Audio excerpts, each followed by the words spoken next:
Don't curse. Cool. All right. I would never. Hello, everybody. Welcome to the chopping block. Boom! Not a dividend. It's a tale of two clans. Now, your losses are on someone else's balance sheet. Generally speaking, airdrops are kind of pointless anyways. Unnamed trading firms who are very involved. I like that ETH is the ultimate concept. DeFi protocols are the antidote to this problem. Hello, everyone. Welcome to the chopping block. Every couple of weeks, the four of us get together and give the industry insiders' perspective on the crypto topics of the day. Quick intros. First, we got Tom, the DeFi maven and master of memes. Hello, everyone.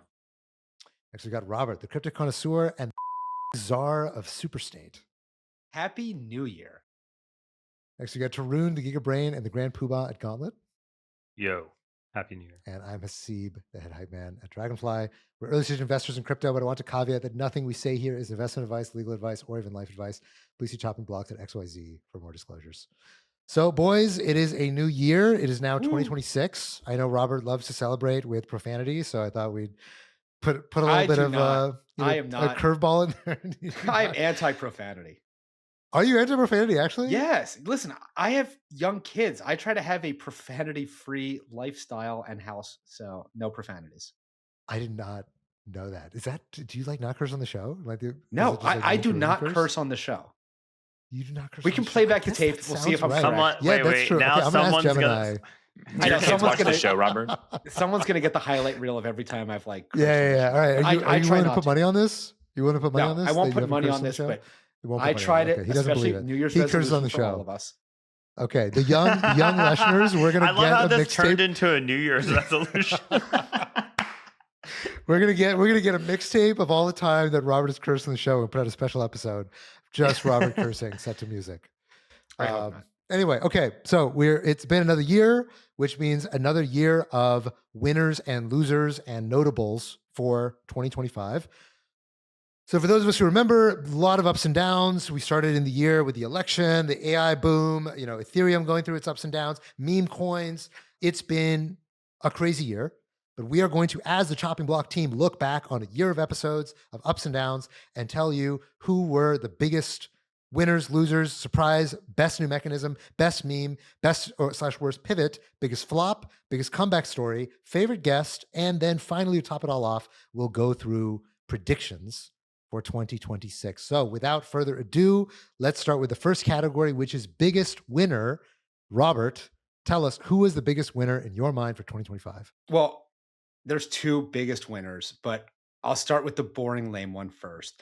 The biggest winner in my mind is the equity-based companies in the crypto industry that have benefited from regulatory clarity, a friendly administration, and the floodgates of institutional interest opening up. This is M&A season this year, both for the acquirers and the acquirees. We've already seen a lot of consolidation starting to occur. This year we had Bridge and Privy and Deribit and Hidden Road and Echo, and the list goes on and on and on. The biggest winners are really the sort of like companies in the space that are consolidating and forming alliances and sizing up. I think this is going to lead to a totally different landscape this year in 2026, but the biggest winners are the growth stage equity companies. That's my lame one. The second biggest winner is all of you here at home who get to go into 2026 with a fresh experience after a roller coaster of a 25. Wait, what? What? I thought you were going to say because prices are low, so you can buy cheap alts or something. That's roughly what I mean. That's what you mean. Okay, that's what he means. That's what he means. Prices are low. This is investment advice. Okay, a fresh cost basis. Yeah, a fresh cost basis. Thank you. Yeah. Beautiful, Welcome to 26. Beautiful. I love the sentiment. Okay, Tom, biggest winner. Biggest winner, I had prediction markets. As obviously the crowd favorite, poly market, but everyone gets included. It's the end of the year, feeling happy. I mean, this was like a category that was so fringe 2 years ago, and now it is so extremely mainstream. It is constantly written about. It is in media. There's a South Park episode. It gets cited. Like, I just can't remember the last time something got this big so quickly. And obviously, it's very cool. We're still kind of discovering new applications for prediction markets. And so, yeah, prediction markets are my 2025 winner. Congratulations to Kalshi. This episode has been sponsored by Kalshi. Thank you, Tom. They're in the others bucket. It's Polymarket and others. Got it. All right. So biggest winner, I had a tie between Tom Lee for obvious reasons, being the ETH shill and kind of ETH doing what it's done, and BitMine becoming now the contender right behind MicroStrategy as being the biggest DAT, second biggest DAT in existence. And then I had Donald Trump. I think Trump has basically crushed it in crypto. I think he got an enormous sum of money from launching his meme coin, the Melania, which I think Tarun on the show coined as the second tower, or the second plane, I think it was, I think he called it. And going from that to, World Liberty Financial, Trump Media, like all of the different ways in which he has made himself in times at the expense of the industry, but also gotten a lot of policy and agenda wins for himself with respect to the crypto goals of his administration, establishing strategic Bitcoin reserve, all of that together. I would say Donald Trump, probably one of the biggest winners of 2025 within crypto. Tarun, what do you have? Best winner, biggest winner?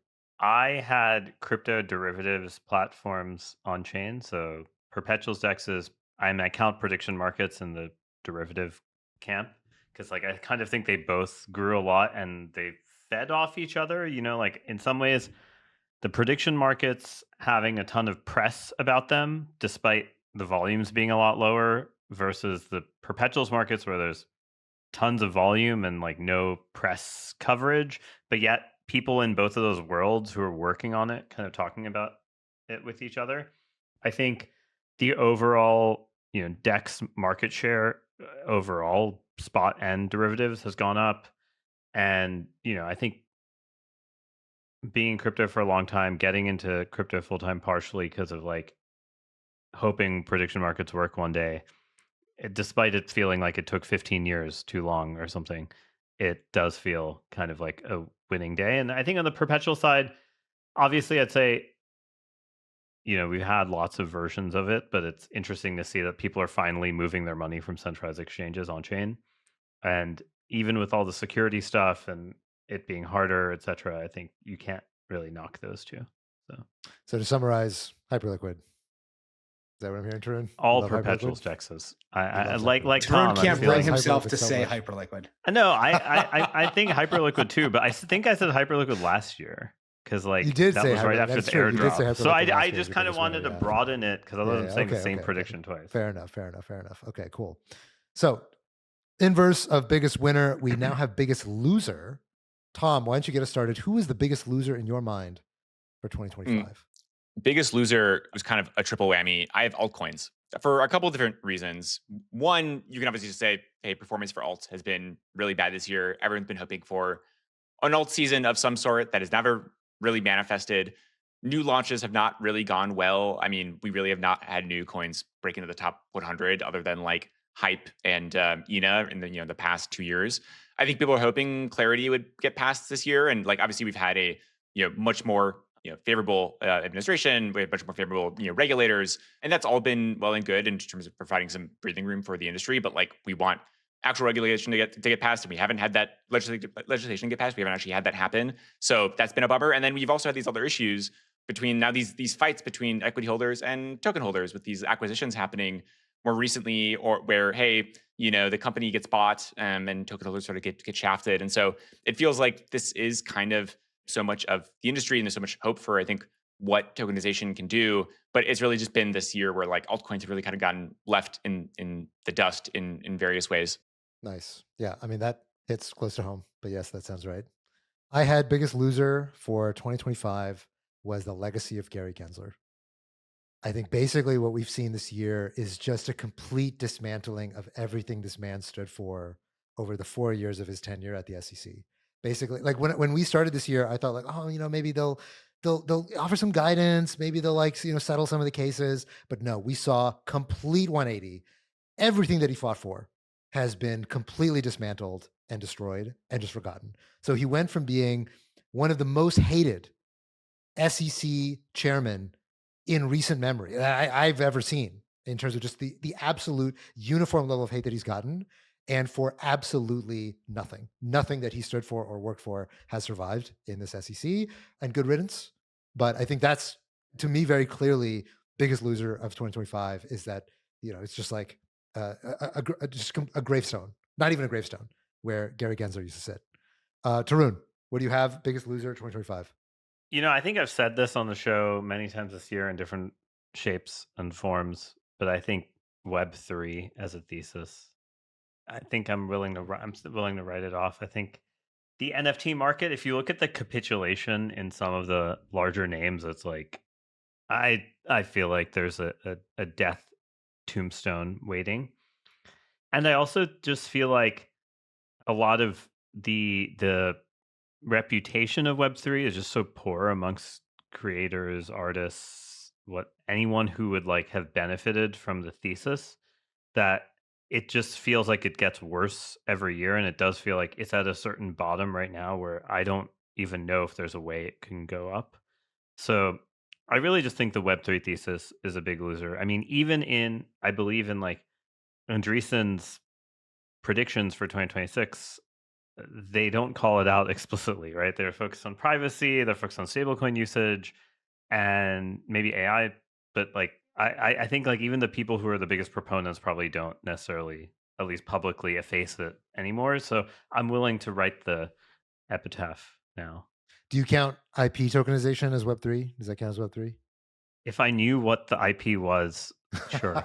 Like it feels like I don't know what IP is being tokenized. No, as in I don't know examples to like if a lot of the IP was actually like royalty streaming from like movies or art or something, sure.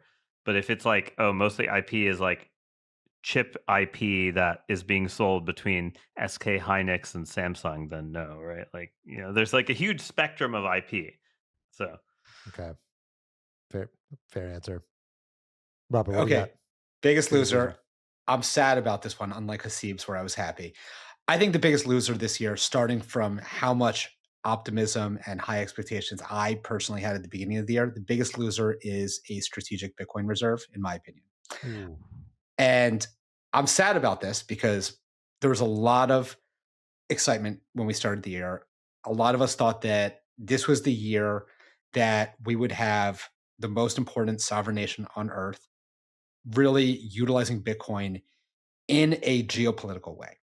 It sort of fizzled a little bit. It became, oh, well, we're going to hold on to seized Bitcoin. And we're also going to evaluate other ways to build this reserve that don't include buying it, which fine, it's lukewarm. ... All the way up to this moment in time where there was just a story like yesterday that the US government seized Bitcoin from the Samurai Wallet developers and then sold it in violation of Executive Order 14233, which said we're going to build this slowly over time by not selling seized Bitcoin. It's like there's been no progress from the US government effectively on building a strategic Bitcoin reserve. And yeah, there's things that could change in 2026. People are joking around that we're going to seize Venezuela's Bitcoin and that they've been secretly building up a stash, and that's going to become our strategic Bitcoin reserve. But none of this has happened. It's kind of been negative momentum for the past year. And I think these incredible ambitions and hopes that occurred are at this point, quite wounded. Fair enough. I actually had strategic Bitcoin reserve for a different thing, but so I'm going to change that. I'm going to wreck on that. Okay, so next category is biggest surprise. Tarun, what do you have? Biggest surprise of 2025. I'm excited about this because I don't want to get front run, which is Zcash. I think Zcash coming back. I had Zcash of other. I was like, someone's definitely going to say Zcash, so I'm taking that off. Yeah, that was why I wanted to go first. All right, good. Zcash, a couple of reasons. I have a soft spot for Zcash. I think I mined Zcash in 2016 and blew up an old GPU I had and old computer because I overheated it.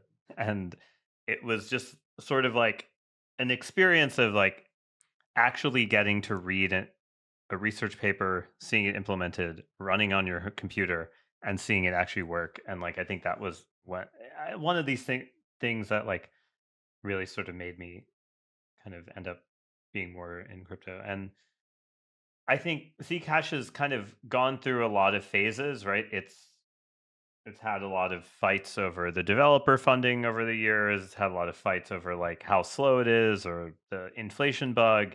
It's kind of had a lot of punches and never many advocates and many people trying to push it. And I think, Mert and Co and Naval, I guess, like I think that's the Zcash 2025 cabal. I think they really pushing privacy is actually like a good meme. Like compared to a meme coin, like there is actually a real reason, and Zcash has gotten better, and you can just see the shielded address pool growth, which is awesome. I think like the other podcast I'm often on is a zero knowledge podcast about new things in zero knowledge proofs, and there've been tons of things that have been improvements on Zcash, whatever.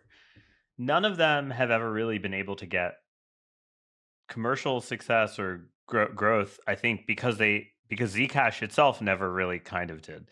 And there's sort of this hopefulness to me that the kind of interest in Zcash also will spread down the privacy well. And so that surprise, I think I'm hoping for the trickle down privacy economics of 2026. Trickle down privacy economics. That's the best new mechanism as well of 2026. Okay, fair enough. Robert, what do you have for biggest surprise? The biggest surprise, in my opinion, was the Circle IPO and the days that followed. Damn, Good scoop answer. me. Oh, cha-ching. Nice. So Circle good. briefly flipped Coinbase in market cap earlier this year. When Circle was considering going public, they really led the wave of crypto companies filing. And up until that moment, there was a lot of skepticism. A lot of industry insiders were like, is this thing worth $4 billion? Like, how can they go public? The people were reviewing the S1, and getting really nervous about it. It then debuted above everyone's expectations. And the narrative took hold that stablecoins were going to win finance, and that Circle was the only pure play stablecoin company that was public, and that the way to bet on the future of finance was to bet on Circle. And this went from a company that people were skeptical about a $4 or $5 billion valuation to one in which it was $70 billion, not very long after. I mean, that is a shocking run for a public company in a short amount of time. And so this surprised everyone. I mean, those weeks where Circle was, flying through the stratosphere to the moon were an exciting and heady time, I think. And it shocked even the most, skeptical and experienced investor class of the crypto industry. That is very, very true. I remember that. It has come back down to earth. It's now post lockup. So I think that's what a lot of people were saying. It was like, oh man, just wait till that lockup expires. But still 20 lockup billion. is now expired. Yeah, it's still $20 billion company. Still 20 So billion. lockup is expired. It's not Coinbase size, but it's definitely a lot bigger than what people were anticipating when they released their S1. Oh yeah, kudos to them. So very, very big success story.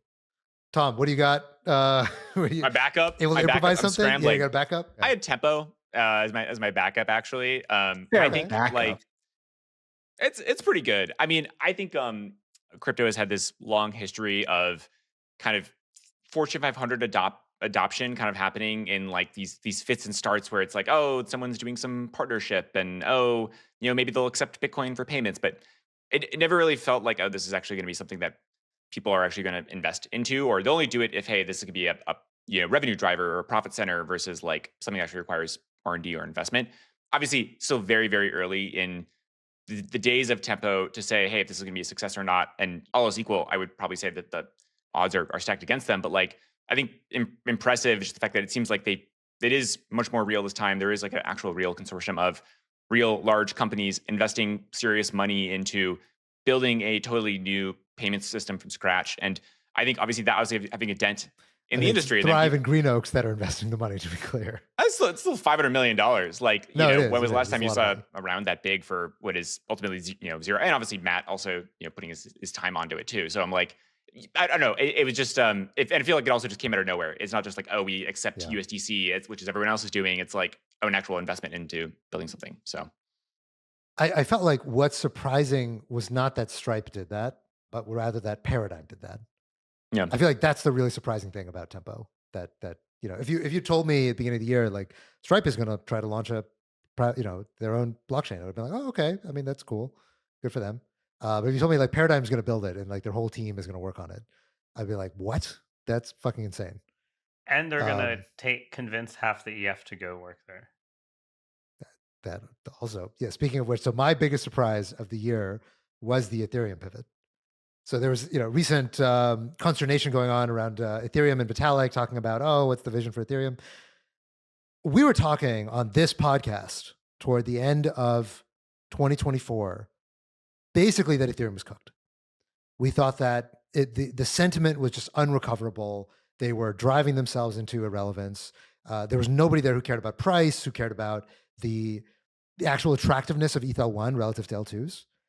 And this narrative is set in of like, okay, the L2s are parasitic and ETH is just never going to do anything about it. And it was, what was it, February, that Vitalik saw religion, fired Aya, put in Tamash and Xiaowei. And now we've seen this tremendous recovery of Ethereum. Something that I think for many years people were saying like, man, Ethereum is just under delivering. They refuse to be commercial. They refuse to be realistic about their competitive position. I was very surprised. I was not expecting it. And I think it was actually, I think on the show I said immediately after the EF turned over, I actually feel really optimistic about Ethereum now. And I was not expecting to say that this year. Well, I think Tom Lee was the big driver, but that's for debate. Well, Tom Lee was downstream of that. Tom Lee was downstream of that. I don't think that Tom Lee alone could have made this happen. And I think Tom Lee was in part a response to the fact that Ethereum had gotten its shit together. Tom Lee might be working on Solana DATs. If it were not for the fact that Ethereum had the momentum, that Ethereum had the momentum that it was already starting to recover by the time that DAT Mania had kicked off. I don't know. Well, I mean, yeah. So it's I feel like Tom Lee has been pretty ETH aligned. ETH tarted, I believe, was the phrase he used. Yeah, that's right. I think he used on the show. On the show, is the word. Yeah, that's right. That's yeah. Right. That's right. I feel like that's been true for a while because I remember like. Actually, I mean, he was like a Bitcoin maxi in the past. He was like talking constantly about Bitcoin. No, I don't think he ever Leshner had an event in 2020 in might have been 2019. 2019, yeah, I forget exactly. Yeah, and he was speaking at it, and he was really hyping Ethereum. Like, so I guess I've always had this impression that he's like not so. I'm not. Yeah, he came to an early DeFi event in San Francisco and was like hyped. Yeah, exactly. In a way that like. Yeah. Mm-hmm. Wow. Okay. Fair enough. All right. I just always kind of had this impression he loved ETH, but also at that time, ETH was the only place you had DeFi. So, yeah. I'm not sure how that cuts. But. Fair enough. Okay. All right. Next category is best new mechanism. Best new mechanism. Tom, why don't you kick us off? What do you think was the best new mechanism of 2025? I don't know if you can count this as new, but I would say this like wave of ICO 2.0 kind of like tasteful buyer sales, I would say is kind of in this bucket. I think we've been complaining for years that airdrops are kind of pointless anyway. And there are so many issues. The data supports this. All these teams are expressing this. And then obviously, as we were discussing earlier, we as the most vulnerable group, the venture capitalists in this ecosystem, get so much flack from retail investors. It was a joke. And it's like, how do you kind of solve these two issues? Hey, well, maybe we bring back token sales, but we do so in a way that's not 2017 free for all, extremely early. Just give me a lump sum of money and I'll go promise to build this thing. But it's more like a true, hey, crowd sale, cap it. We can kind of place our allocations with people who we think can be long term aligned and obviously put skin in the game. So it just feels like, okay, this actually kind of solves all these like miscellaneous problems that were happening in terms of token distribution, capital formation. And I don't know, it seems like, hey, if we do get, clarity or market structure passed in 2026, maybe that would also just unlock the floodgates even further for this. So that's my best new mechanism. Tasteful ICOs. Tasteful ICOs. Like the art. Kobe, you can take that. Yeah. Nice. Okay. Robert, what do you got? Best new mechanism of 25. Well, this is a combination of best and worst. I think this is just most impactful mechanism, and it's not even new, but I have to say the DAT structure in general. This was the year where it was the highest impact mechanism on the crypto markets. And I don't know if it's best.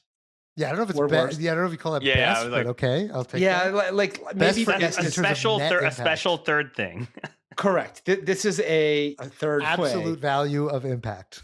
Absolute value of impact. DATs are the runaway highest absolute value of impact. They have what's the opposite of dampening volatility? Amplifying volatility. They have amplified the volatility of spot assets. They have added a whole new layer of animal spirits, both good and bad. I think they've brought back what will become the bull market, even though they are toxic in their own way and value destructive in other ways. But DATs have totally reinvented the game. They're going to go in and out of favor, but biggest magnitude impact mechanism of the year. All right, fair enough. Tarun, what do you have for best new mechanism of 25? So I would say 2025 was a pretty weak year for mechanisms. I would say that there weren't a lot of new innovations on the DeFi side, because like when I think of mechanism, I think of like purely DeFi stuff. It was certainly a lot more innovating on execution, implementation, different things like that. Maybe like having different trust assumptions. But one mechanism did shine through as actually being novel, even though it's not completely de novo new, and also being used a lot, which is the prop AMMs on Solana, which are basically sort of a mix of requests for quote systems and automated market makers like Uniswap. And so the history of this is, a lot of DeFi relied on this passive liquidity sitting in liquidity pools, being available at all times for trading. Very capital inefficient. You have to have way more capital than you need to facilitate trades. On the other hand, you have this kind of RFQ system where someone fulfills your order just in time.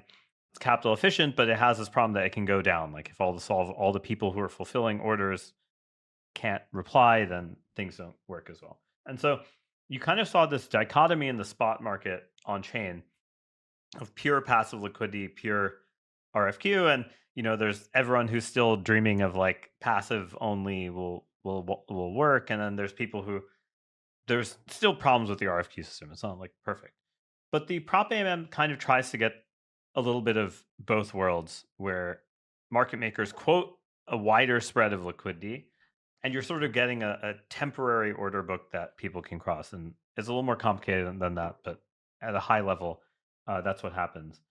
And it has really taken over Solana in terms of DEX volumes. It has really made spreads compress quite a bit. And it's also has a bit of better on-chain provenance than pure RFQs. And so I think while it's not sort of like, again, like a totally new thing, it's sort of like a mixture of things that already existed. It's clearly new, it's clearly working, and I think it's deserving of the title. We were debating this earlier, is that like it's basically Kyber, but it's like, one admin key. Yeah, with like slightly exactly. That's my problem with it being like, is it a new mechanism? Yeah. So it's an old idea, but it's finally working because of the latency, and the people who are actually running it are very, very sophisticated. So it's working. It's working, and it's taking over Solana. And I think it's also proving that I think we will see. Maybe I'll save this for predictions. Never mind. Okay. All right. Save it. All right. So I had for best new mechanism of 2025 was federal preemption. So for those of you who do not know, the reason why Call Sheet and Polymarket can operate in all 50 states and offer bets on sports and so on is this mechanism known as federal preemption, which is that if there's a federal law, it overrides state laws. And that's the reason why you're seeing so much growth in these prediction markets, that they're available in all 50 states at all times. Now, this is being challenged in the courts, TBD, whether or not this is going to actually survive the various fights with state attorneys general. But I think in terms of a mechanism that is actually impacting the landscape of prediction markets, this is probably the most important term, which you're going to hear again and again, is federal preemption.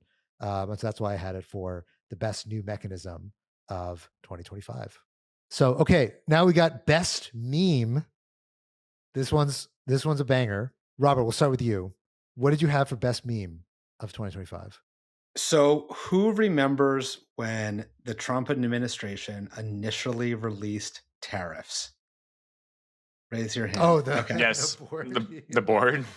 So no, the best meme, our social media intern at the chopping block, when the video AI tools were still earlier, 2025 was a long time ago, released, I think, the best video content we have released as a podcast, which was the 4 hosts working in a Chinese toy factory with the sad music, memeing videos that were going around TikTok and like Chinese media about like we got to play a little clip of that just for everybody who didn't see it. Best meme of 2025.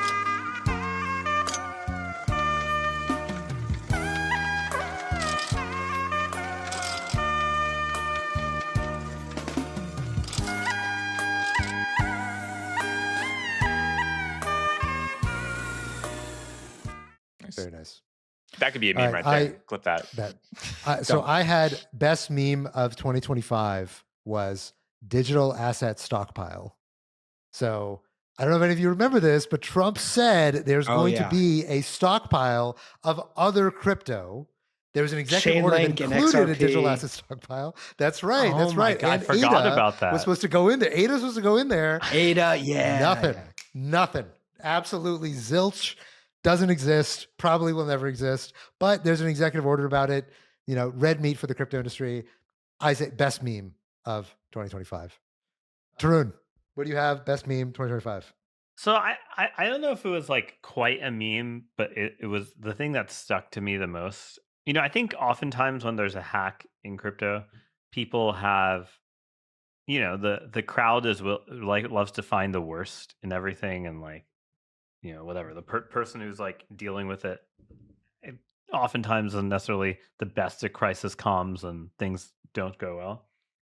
But the Bybit hack post hack and being such a large hack and still having such a good response, and like the memes of the video of like Ben, I thought that was pretty good, because like, how do you get memes out of like $1 billion plus hack? And if you can do that, that means you've like aced crisis comms. And it's not, again, it wasn't like the most funny meme but I thought it was like somehow taking this thing that was like a huge negative and flipping it. I thought that was very impressive.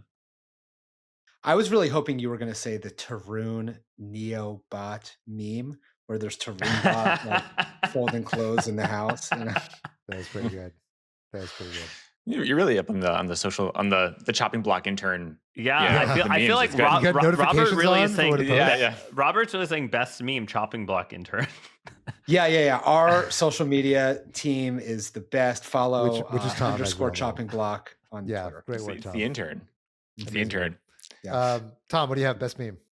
So I thought this meme, not only the aesthetics of it appealed to me, but also is very topical for a year where so much happened and so many things people thought were going to happen kind of happened, but also a lot of things didn't happen. And in some ways, nothing ever happens. And I think that was very much a theme for the year. You thought you were going to get, you know, the US government buying Bitcoin. No, you're not. That's not going to happen. You thought you're going to get tariffs. That's not really happening either. But you can believe it for a small period of time. And, you know, some might say you could fall for it. And so this is I really love the fell for it again award meme. Have you seen this? It's really just this template with like really high skill expression, and people have just gone, you know, really, really crazy building all sorts of, you know, very elaborate landscapes and portraits using the fell for it again award meme. So that's my meme of the year. Wow. Spoken like a true meme lord. Thank you. That's a very deep cut meme. That's like a Michelin starred meme right there. You need the highbrow and the lowbrow together. Yeah. Oh, I respect that. Okay. All right. Next category is best/worst pivot.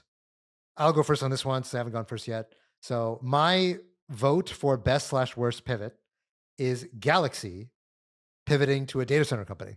Oh, this is so close to my know- one. You're scooping me. Okay.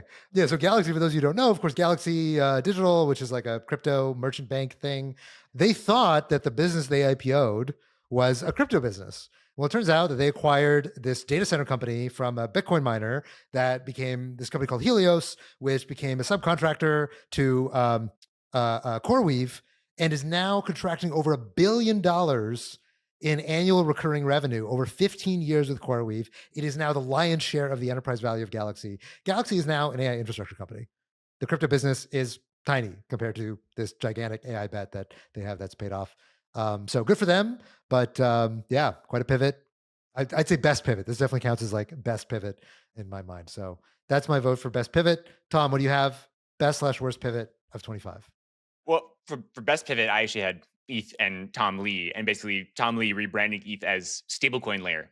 And I think it was like one of those things that was just like ChatGPT for crypto. ChatGPT for crypto. Anything and everything can be related. But I think it's one of the things where I think people have been very frustrated by the EF's like reluctance to embrace DeFi and I think stablecoins as a product of that for so long. And then you just get Tom Lee going on TV and be like, no, this is how people are going to pay each other in the future. What do you mean? This is like the future of finance. And like that was kind of all you needed. And so I don't know if it's a pivot, I don't know if it counts, but I think it's sometimes just like having someone almost with beginner's mind, beginner eyes from the mouth of babes or from the mouth of Tom Lee. That's kind of all you need sometimes. Tom Lee is kind of a babe. I get it. Robert, what do you got?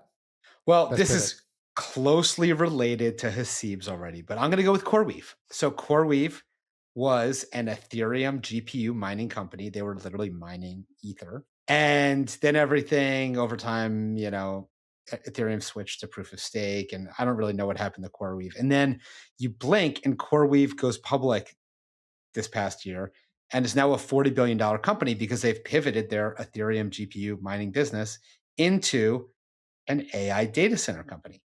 And this is if you want to take the meme of like pivot from crypto to AI, this is a true historical pivot from crypto to AI that generated a lot of value.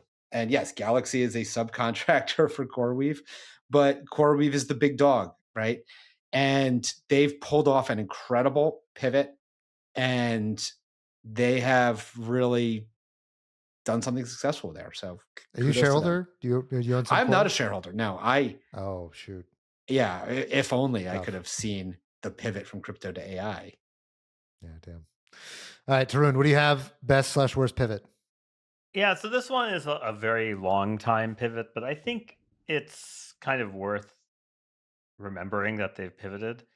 And I think I have to give this in the best category to Lighter, because Lighter's kind of a crazy company by crypto standards. Like, they were founded in 2017 as a networking app for co-founders called Lunch Club in San Francisco. In fact, there were like two of these types of things that have led to crypto companies. Like Alchemy was this before, and Lighter was this.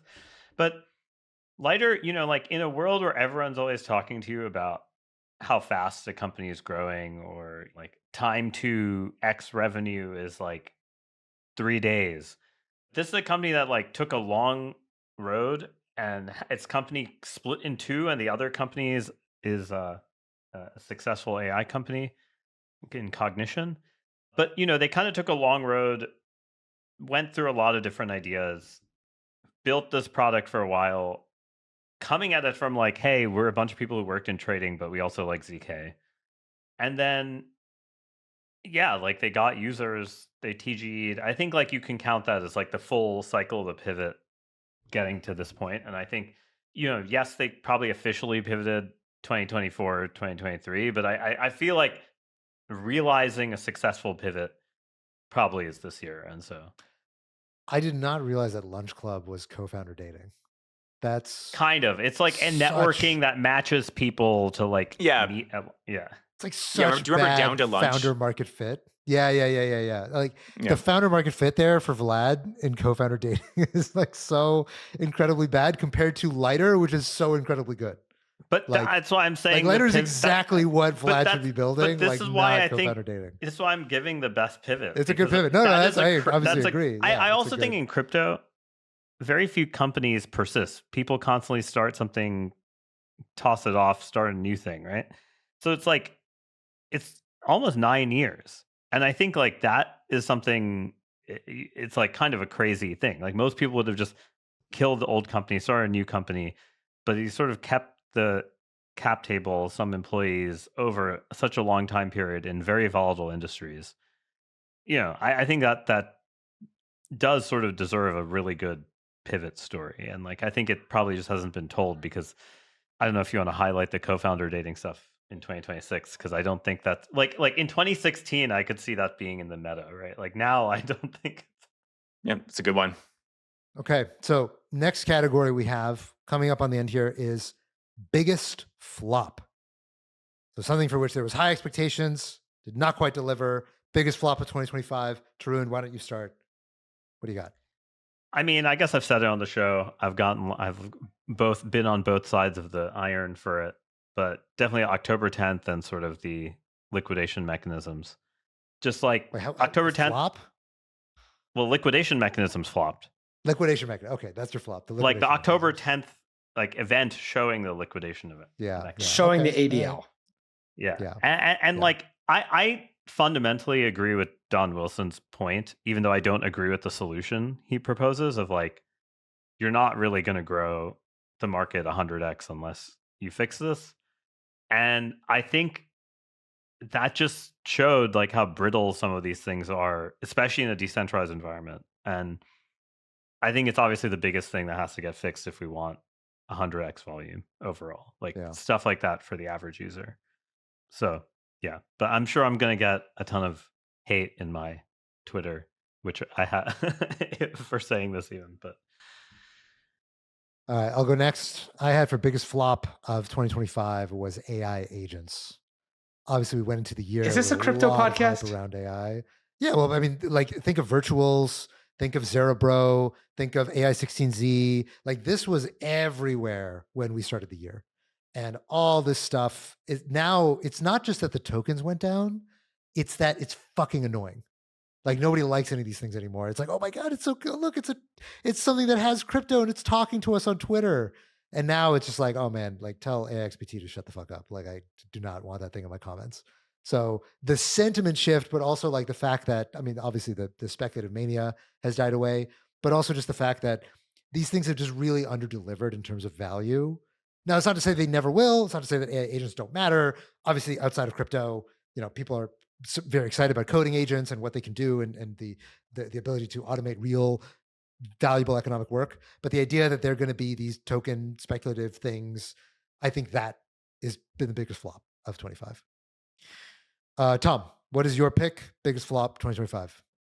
I kind of don't really love this category because it always feels like we're punching down a little bit. But in this case, it is kind of very explicitly. I have Barachain. It's hard to remember, but take yourself back a year ago, and Barachain was one of the hottest up and coming new chains, mentioned in the same breath as a Monad or a Mega ETH, raising at multi-billion-dollar valuations. Someone actually posted a picture today of a photo of their like token 2049 picture party from last year that was just like, mobbed, and they were like the Barra baddies. It was this whole thing. And then they launched the token about a year ago, and it's really been down only since then. I think it's down like 90%. And it's just, I can't remember the last time I've heard someone mention Barachain to me in earnest. It was like the chain that didn't take itself seriously. And then, of course, no one took it seriously. And so I feel a little bad punching down, but in this case, it is kind of hard to believe that was just a year ago. So that's my big flop. Okay. It's accurate. Robert, what do you have biggest flop of 25? Well, this one will be controversial, and it's also a little bit sad. And this is okay. You should curse to sell the controversy. No. This is a flop on a relative basis. Okay. I'm going to say Bitcoin because this was a year. Hold on. Let me explain. Yes, it was only down 6% for 2025. But this is a year that should have been Bitcoin's year. Gold was up a very, very significant amount. From a macro perspective, everything was up. Equities rampaged, right? On a relative basis, Bitcoin was a flop this year. And that goes for the crypto asset complex. Maybe we should be counting fiscal. If you do fiscal year, Bitcoin outperformed the NASDAQ. Sure. But my expectations were higher. I think the investor class in general was expecting bigger things from Bitcoin, and therefore crypto in general. This was a very soft year when it should have been a very strong year. And so, I don't want to give Bitcoin the prize, but I think Bitcoin is the biggest flop, in my opinion, for the importance of the asset for the industry. Okay, fair enough. No, that's a strong, motherfucking strong answer, Robert. No cursing on the show. Actually, is the flop Bitcoin or is the flop the 4-year cycle, the halvening cycle? Because it's kind of like, how is that? No, that's not a flop. That's like a guarantor. Like that has been reinforced. The 4-year cycle came true. No, like how is that? I think Bitcoin being down on the year for some people is a sign that the halvening has lost its impact on supply shock. Like no one cares anymore. But the halvening.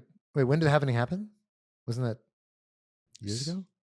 It was April 2024. So I don't, not happening. Yeah, no, like the 4-year, the 4-year cycle predicts that this year is the end of the cycle and it should go down.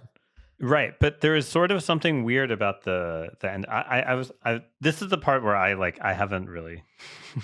All right, we need to get some rainbow charters up on here. Actually, can we cut my? No, we cannot. We're keeping that. No, we're not keeping that out. We're gonna put that in the intro. We're putting that in the intro permanently. I mess up. All right, no, it's good, perfect. All right, Tarun doesn't care about Bitcoin. He has no idea what the 4-year cycle is. Yeah. All right. I only know Eric Wall's story. rainbow chart. Okay, that's like the only. That's what I live and die by. Okay. All right. Comeback story. Biggest comeback story of 2025. I will go first. I have biggest comeback story of 2025 is Near. So Near basically had this renaissance with Intense, where all of a sudden now, I mean, it's kind of tied in with the Zcash story. Zcash coming up. Near, I think it kind of been left for dead. People are like, what does this chain do? Who cares about it? All of a sudden, it's kind of re-entered the zeitgeist with the growth of Intense. And for anybody who's bought Zcash, or not anybody, but many people who bought Zcash, because it's not available in a lot of jurisdictions, precisely the reason why something like Near Intense is attractive is because you can buy any asset on any chain using multi-party computation using Near Intense. So I had comeback story Near. Tarun, what do you have for comeback story of the year? I have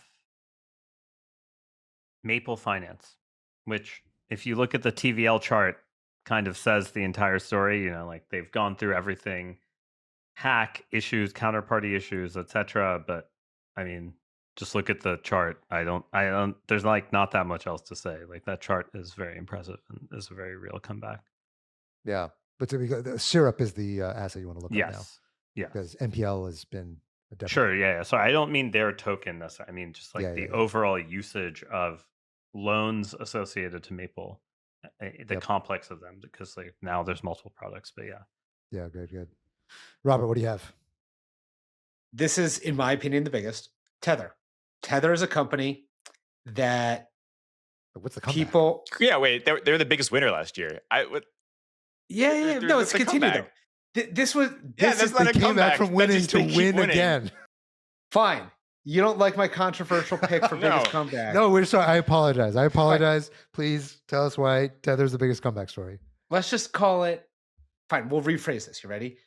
Tether as a respected asset and company. This was their comeback year with the Trump administration. The reputation of Tether. Yeah, reputationally Tether. This is a year where, yes, Tether had a lot of stable coins last year and they were printing money last year. But this is the year where they're out there raising at a $500 billion valuation from U.S. institutions. Okay, this is the Tether comeback year from a reputational perspective and stickiness perspective and acceptance in the broader socioeconomic, political, economic, industrial complex. They're no longer the bad boys. That's actually your comeback came back. I had really low expectations coming to come back. That's good. That's good. That's feel like going from biggest winner to biggest comeback. That almost impossible to do, but they pulled it off. The intern's going to have a field day with this episode. Yeah. All right, Tom, what do you have for biggest comeback? I also had the Bybit hack, so I guess it could be a meme. I was going to say Bybit, but I real. was like, someone else is going to say that, so I'm gonna leave that off. Yeah, I think sometimes those obvious ones we actually don't get to because everyone's afraid someone else is going to take it. But I mean, I feel like getting hacked for $1 billion and then handling it so gracefully, having that all come back, like kind of actually reabsorbing like pretty much all the loss in terms of volume and consumer interest, and like I just like would not have been able to predict that. I think that would have sounded absurd if you told that to someone 4 or 5 years ago that one of the largest exchanges is going to get hacked, but it's actually going to be totally fine. That's like kind of a crazy story, and I think speaks to like again how much the industry is maturing and sort of progressing, and also just frankly how well they handle it. So props to them. Good. Very, very good. Okay. Second to last category is favorite chopping block guest of 2025. We had a lot of guests through the year. We had some big heavy hitters. We also had some crazy people who came and joined us on the show. So who do you think, Robert, we'll start with you, best guest of 2025? Who's your vote? My vote, just from a hosting perspective and who I enjoyed the most having on the show, I don't know if this is, your favorite. It probably is, but Hester Peirce, crypto mom, SEC commissioner, leading, the comeback of crypto in the United States of America. Absolute joy to have her on the show. This was early in the year. This is the USA's comeback. We could have picked USA as well, but she's kind of the vanguard of leading the charge to make the US the crypto capital again. It's almost like having Trump on the show. The SEC. Yeah. Coming on the tail end of the Gensler exit. I mean, that was my favorite guest. I just think it set the tone for the year so well. And maybe we can outdo ourselves by this year having Paul Atkins on the show. You're invited, Paul, if you're listening. But favorite guest. Yeah, that was great. Tom, favorite guest. I thought I was going to get scooped on this one. I had Joe Weisenthal from Odd Lots. Early he was really great. Yeah. Well, I got scooped. Yeah. Someone. Yes. All right. So all three of us are Joe. I mean, we could just. That's fine. We could just all. Yeah, no, all it's true. give our, I mean, if it's true, it's true. Joe was really fun. Yeah. Joe was really fun. It takes a professional podcaster to really be a great guest. It's true. Well, the thing about Joe that I really enjoyed was that he was just so earnestly not in crypto. He was just in crypto enough to know enough to ask good, probing questions, and he was game. And also because it was in person, it was just a lot more flowing than I think a lot of the other video interviews. But yeah, Joe was great. He was just I think also great content. Having a skeptic who's good at framing things is good, because I kind of think it's obviously, if you're running crypto podcasts, it's very easy to have guests who are in crypto or live and breathe every day, right? But getting someone who's every 100 things they read is in crypto, maybe less than that, but then has a gives a good kind of holistic view. I think that's something maybe we can do more of in 26, because I do feel that episode came out. Yeah, really well. I do think it's the vibe of the show that we are kind of crypto skeptics, despite the fact that we're also crypto insiders. Is that we talk shit, we call things out, we're very blunt. We're not just cheerleaders for the industry, and I think that's part of the reason why people like the show, is that we try to keep it real. At the same time, we also try to be positive and constructive on the things that we do think matter, and we don't just try to fall into this vibe of negativity or just criticism for its own sake. But yeah, I do agree. Having somebody who is a competent skeptic is very refreshing, and it's I think very necessary to just be able to hear back. Here's what it sounds like you guys are doing. Is that what you guys are doing? Because it's kind of what it sounds like. And yeah, it was. Yeah, we should definitely. I agree. Let's try to find more of that energy in 2026. So okay, last section is predictions, and as we're going through predictions, what I want to do is actually go back to what our predictions were for 2025 when we made them at the end of the year in 2024. Okay? Spoiler alert, not good. Yeah, I bet we're 0 for 4. Don't worry about it. Okay, we're gonna go through them one by one, okay? Because each of us made multiple predictions. So my predictions were that Bitcoin is going to hit 150K and then dump. Now I was kind of right. It did dump, but it did not hit 150K, maxed out at 126. I said that DeSci tokens were going to turbo pump. They did momentarily. That's what a pump means. A pump can still dump. So they did momentarily, but that didn't totally age well. And then I said AI coins go bananas, but little protocol adoption. I'd say they did go bananas. They were already bananas by the end of 2024. So I'm going to say this is mostly partially right, partially wrong. I'll say kind of a mix on that one. Okay, so that was me. Robert, you said that Bitcoin was going to hit 180K. So you one up me. Oof. So you were more wrong than I was. You did not say it was going to dump. You said that crypto-specific legislation would be signed into U.S. law. Genius Act counts. Genius. All right. Yep. That Genius counts. So I'd say that'd be good. AI-based system becomes a crypto scammer in a newsworthy way that's going to be published on the block or on CoinDesk.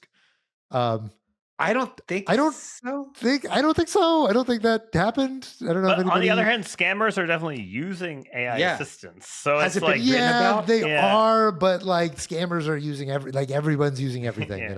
My assistant is using AI. Does that mean that?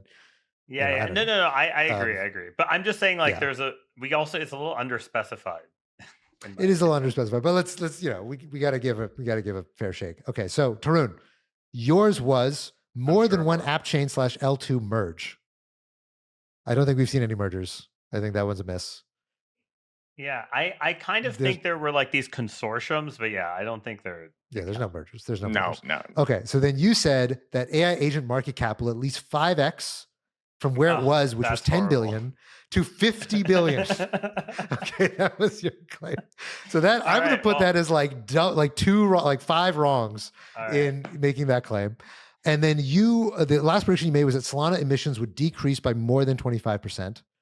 I believe that's also wrong. I believe it didn't pass. Yeah, SIMD 228 did not pass. So you are 0 for 3. And then Tom, your predictions were that a money game is going to go mainstream viral, as big as the national lottery. Definitely not as big as the lottery. Did not happen. Did not happen. Okay, so you said a new lame crypto ETF will launch, like XRP or Litecoin. I'll give you that one. XRP ETF launched. XRP ETF launched. Litecoin launched. HBAR launched. Doge launched. And then you said a massive application level compromise in a library or an application. I think, yeah, that happened multiple times. There were like supply chain attacks against various libraries. There's just one like a week ago, Trust Wallet, right? That was like a yeah. So you got this one. So I would say the one who did the best is Tom. Tom got 2 out of 3. I think I need to swing a little bigger. You know, I think these are the little 2 base hits. Yeah, you guys were saying the supply chain attack was pretty safe. Yeah. Supply chain attack was pretty safe, but lame crypto ETF, I feel like that's a little bit more of a reach. Next time, but this year I want to see something bold from you, like Tarun's. Okay, I want to hear a 5x. Right. I want to hear a 5x. All right. Okay. I feel like I was bullied into big predictions. So. No one bullied you, Tarun. File battery claim against the rest of your co-hosts. Yeah. All right. Tarun was bullied. Let the record show. Okay. So let's do 2026 predictions. Tarun, we'll let you go first so you don't feel bullied. What are your non-bullied predictions? Make sure that these are as little influence as possible by potential bullying from the 3 of us. AI generated hack generating greater than $100 million of damage. So I'm giving a number, not just, hey, there will be one. Okay. I feel like that's almost already occurred. Not provably. Well, people talk about the balancer hack being maybe AI vibe coded. Which was 70 million. Yeah, it's almost occurred. Yeah. Okay, that's not a huge. So I feel like this is pretty safe. This sounds pretty safe. This does not sound like a 5x. This is not a 5x. That said, I'm not bullying you. That said, I'm not bullying you. I'm taking this Tom strategy this year. Okay. All right. Safe bet. All right. So 100 million in an AI powered hack. Okay. I think a non-trivial percentage of AI capex will be funded in stablecoins. Ooh, okay, hold on. All right, hold on. These are too vague. All right, give me a point estimate. So you said at least 100 million. Give me an actual point estimate, and we'll decide at the end how wrong you are from that estimate. Between 1% and 5%. It's like 0 now. Okay, 1 and 5%. Okay, so let's say 2.5% or 3%. 3% of AI funding will happen in stablecoins. Yeah. Okay. That's a big one because that's a large number still. Okay. Okay. All right. Do you have a third?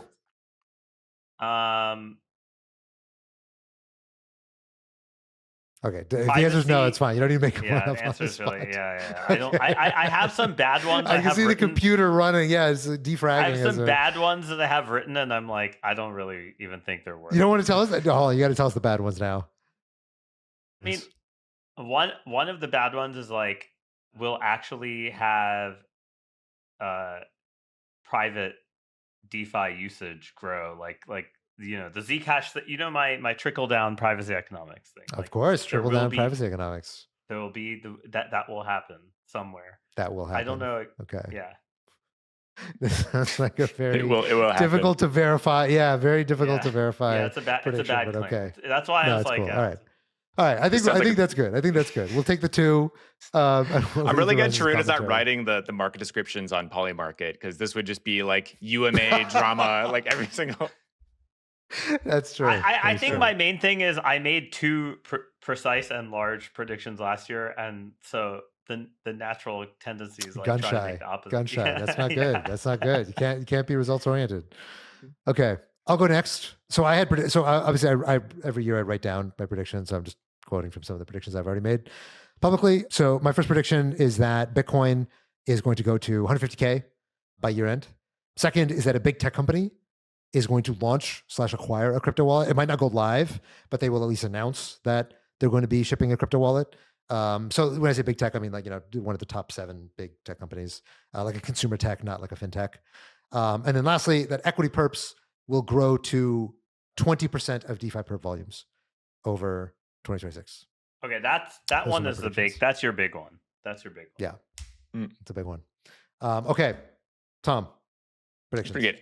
I also had a equity perps one, but I was going to say equity perps for at least one asset will match spot for that asset one day this year. So like you'll have the same amount of volume for like Not NVIDIA. tokenized spot, but spot. Spot. Yeah. That's also that's a big. Wait, but, swing. That's a but big like swing. long tail, like we're talking about like long tail random stuff that people are putting on chain. Okay, I mean, it can be more long tail. You know, I would include. Have you seen any something- equity perps for long tail? They don't add long tail right now. Yeah, Like, but everyone's I would- afraid- I would say you like could- circle. or, like, everyone's Somebody afraid pump and dump strategy. some long tail thing, and then technically Trump's well, right. I think everyone's afraid of the Oracle stuff, so there is some bias towards the large cap. Right. That's why, because Totally. somebody could totally, Anyway. I'm Yeah. aware. I think that's why it's a bold All right. prediction. That's your prediction. All right, Yeah. we'll let you have it. Next one, I think we will see, I'm going to say at least 3 Dino Chain Foundation wind downs. We've obviously already seen like 1 or 2 over the past year. I think we'll probably see more if like, hey, these things don't actually rally. We're kind of reaching that point where people are running out of funding and maybe there's other better things to do. Maybe token holder revolt TBD. And then 3, there'll be some sort of major scandal about insider trading for a non-securities or non-sports related prediction market. So there's already kind of rumors about this floating for like Maduro. I think something like what will actually happen, and maybe there'll be a smoking gun, and it'll be this whole kind of kerfuffle. So yeah, that's my third prediction. Okay. I'd say that last one sounds pretty safe, but yeah. All right. Because I think we might have already had that in 2026 because Maduro just happened like 2 days ago. It's true, but I did write this down before that, so I'm going to count it. It's more like a retro diction at this point, but okay. I don't like get scooped by Maduro. That's bullshit. Yeah. you know? No, the hard part about predictions is doing them about the future, but okay. All right, Robert, what do you have for your 2026 predictions? I will just read out from what I tweeted on December 31st. These are boring. These are not like to the grade that the chopping block requires. BTC and metals all-time high, lukewarm. Crypto industry consolidation, lukewarm. Market structure legislation. Wait, what does consolidation mean? There's going to be more M&A. I think we're going to see some like big boys operationalize. How do we know you're right or wrong? Give it a specific claim. Minimum acquisition price should be something. Okay. Like I think that's like yeah. All right, I think there will be at least $5 billion of crypto M&A this year. Okay, total. If not Not more. that much. Wait, There were 5 hasn't there this already past been year. more There than was 5 billion more than last 5 year? last Yeah. year. Yeah. There was way more than 5 last year. There was, but that was So I think it's my going to go down. that was my bearish. biggest winner from earlier in the show was talking about consolidation in 25, and that was like $5 billion. So like 26, let's go with 10 billion. Okay. I think there might have been 10 million as well. I think. Anyway, all right, fine. We'll That's have cool, our that's cool. fact 'Cause, checkers fact check. All right, because I'm pretty sure like Hidden Road was 2, then there was Ninja Trade, there was like also 2, and then there was Fine. like you just add it all up. I 15 think billion. Let's up it. 15. There billion. we go. Okay, Let's that's go. a real prediction. Okay. Prediction. Market structure legislation passes. This is a medium lukewarm one. I think the odds are good. People say they're 50-50. Polymarket has it at 75. Well, that way All it's a right, safe lukewarm. ones. Lay up. That's good. Yeah. Take them where you can get them. Yeah, and that's pretty much it. I'm not much of a Okay. predictor. My track record is It's all right. That's how you're going to win next year. Okay. That is it. That takes us to 2026. So last thing I guess I'll ask you guys is like, it's been 2025 is a harrowing year. We've talked about the ups and downs and all the different little sub dramas that took place over the year. How are you feeling about 2026? Like, what's the vibe? What do you feel inside going into this new year? And what personally are you setting as an intention for how you're going to be approaching crypto this year? Tom, why don't we start with you? Yeah, I think in the grand scheme of things, 2025 was not nearly as harrowing as like any of the other past years. I think actually one of like the least harrowing years in memory. I feel like actually this is kind of more like, when pilots are like setting up their flight plan and they like put, all their like waypoints into the flight, the autopilot, and then the plane kind of just flies itself from waypoint to waypoint. I feel like we already have the waypoints locked in. Everyone kind of knows what the game plan is at this point, more or less. Maybe there'll be some turbulence. Maybe it'll be good. I don't know, some winds, whatever. But like for the most part, I've kind of like see what the future is going to look like, and it's not super exciting. But that's okay. Like it's good. So I think that's kind of what I think 2026 is going to be more like, is like there are fewer unknowns, which is good and bad for the industry. It's just something we haven't really seen before. Fair enough. Tarun, how are you feeling? I think last year everyone was like, they're in the middle of the party, took too many drugs, and like everyone was like at the peak high. And then like very quickly, like by April or something, they kind of, or March maybe, things kind of started washing out a little bit.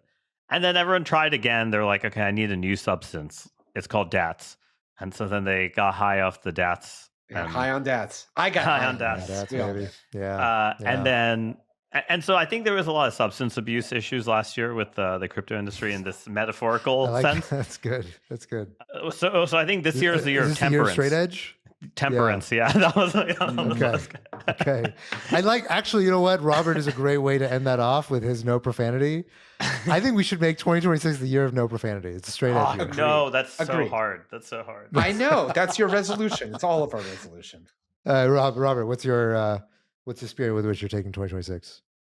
I'm excited. I think this is a big year. I think we've been saying this for like years and years, but the institutions are coming in a big way. I don't know about retail. Retail might not be coming. We'll see. The developers are coming. I think there's more use cases that are coming.